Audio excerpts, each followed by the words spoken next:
Hey guys, my name's Reed Frick. I'm a product manager at Dometic and want to talk to you today about the Dometic GO storage line. First up, we've got the 50-liter hard storage.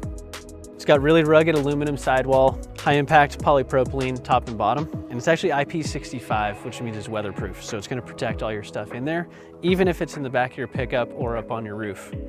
You can tie it down with the strap guides, and there's even a lock hole here if you want to secure it. Single action latches that are easy to use, and it's sized perfectly to fit our two small storage sizes, the 20-liter and the 10-liter. They're both made of 840D TPU, which is a real rugged weatherproof fabric, EVA molded top and bottom, so it's got some structure to it.